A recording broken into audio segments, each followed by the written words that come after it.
A lot of great zombie escape maps have been made for CSGO, so I decided to make a top 10 list of some of my favorite maps. Once again, this top 10 list is not going to be universally perfect for everyone, but it should have some fun maps for you to try out. So finally, let's get started at number 10.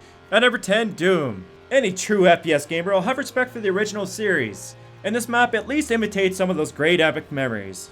It throws in the original music and even some of those classic sprites which we all like to kill. It can't be easily beatable with a good human team, but a couple of spots can fall in favor of the zombies. Now the map is fairly linear, and I would like to see an update which includes the Cyber Demon or Mastermind, but hey, it's still fun for a lot of us old school gamers. At the great number 9, MAKO REACTOR.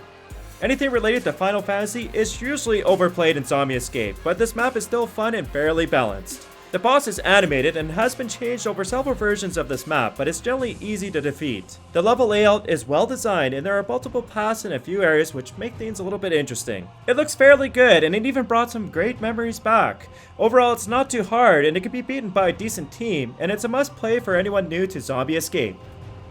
At number 8, SORRENTO Escape. Being one of the smallest maps, it's really fast paced and fun for any size of team.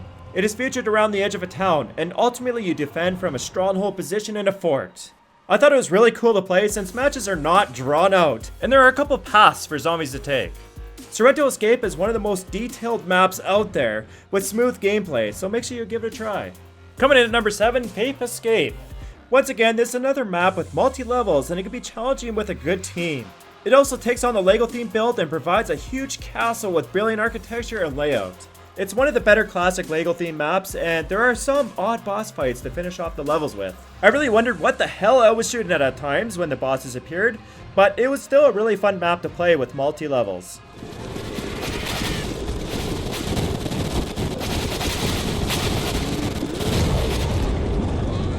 At number 6, Sky Athletic. This map is a little bit different, but it's good for any size of team.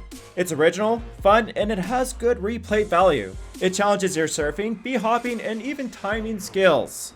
It also has a few different levels which get progressively harder, and if you can defeat that weird last boss, then you're definitely an expert at this map. So if you want something just a little bit different, Sky Athletic is a great map to try out.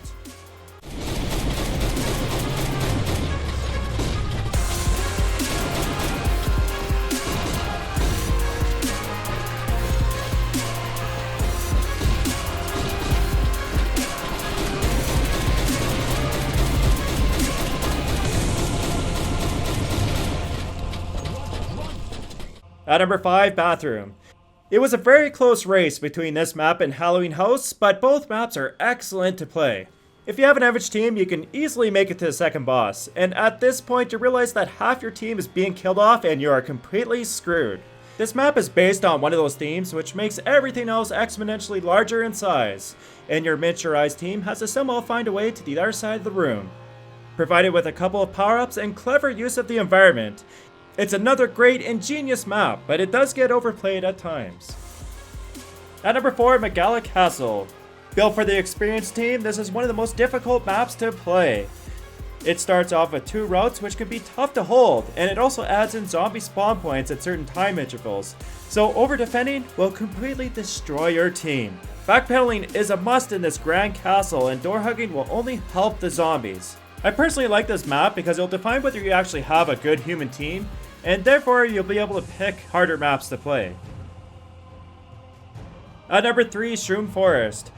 To be honest, I wasn't really sold on this map at first. I thought the level 1 butterfly was relatively easy, and the level design was average at best. But then levels 3, 4, and 5 came along, and I realized that Shroom Forest gets more wild and creative as you progress, with no reference to the real jug of course.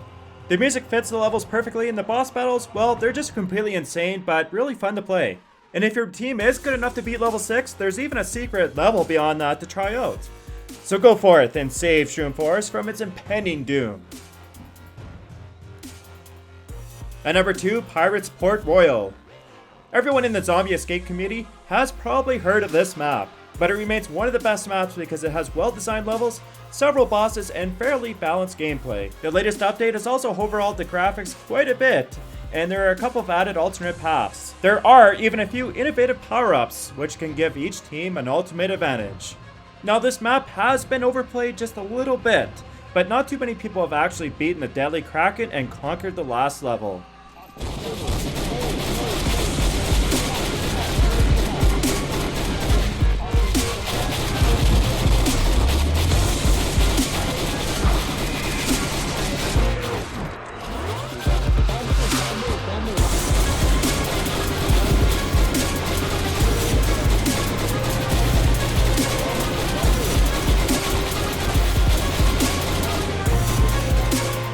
At number 1, the Frostdrake Tower.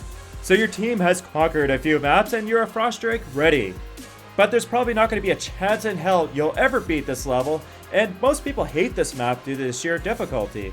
So the only downside to Frostdrake Tower is that it's a little bit long and it could have been split up into different levels to make it a little bit easier to play and a little bit more fun for the human team.